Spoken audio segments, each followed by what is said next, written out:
कोल्हापूरमध्ये हवामान बदलावर जनजागृतीसाठी महत्त्वपूर्ण उपक्रम राबवण्यात आला आहे. डी.वाय. पाटील अभिमत विद्यापीठाच्या स्कूल ऑफ इंजिनिअरिंग अँड मॅनेजमेंटच्या वतीने आयोजित कार्यक्रमात IIT मुंबईचे माजी प्राध्यापक आणि सोलर मॅन ऑफ इंडिया म्हणून ओळखले जाणारे प्राध्यापक चेतनसिंह सोलंकी यांनी मार्गदर्शन केले. यावेळी बोलताना प्राध्यापक सोलंकी यांनी स्पष्ट केले की शाश्वत जीवनशैलीचा स्वीकार हाच हवामान बदलावर प्रभावी उपाय आहे. वाढते जागतिक तापमान, ऊर्जेचा अतिरेक वापर आणि नैसर्गिक साधनसंपत्तीचा होत असलेला ऱ्हास यामुळे पर्यावरण गंभीर संकटात सापडले आहे, असे त्यांनी नमूद केले.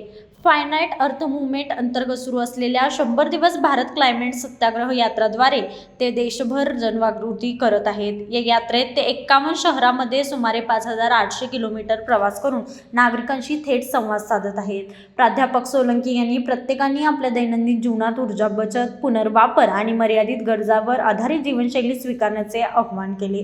गरज आणि इच्छा यामधील फरक ओळखला तरच हवामान बदलाचा वेग कमी होऊ शकतो, असेही ते म्हणाले. कार्यक्रमाच्या शेवटी विद्यार्थी, प्राध्यापक आणि उपस्थित नागरिकांनी पर्यावरण संवर्धनाचा संकल्प घेतला.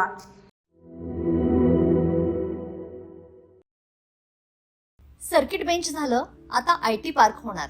आपलं कोल्हापूर आता मेट्रो सिटी होणार. कोल्हापूर पासून हाकेच्या अंतरावर वडणगेमध्ये बुक करा सर्व सोयींनी युक्त प्लॉट आता फक्त 7 ते 9 लाखात. आजची गुंतवणूक हे उद्याचा मोठा फायदा असेल.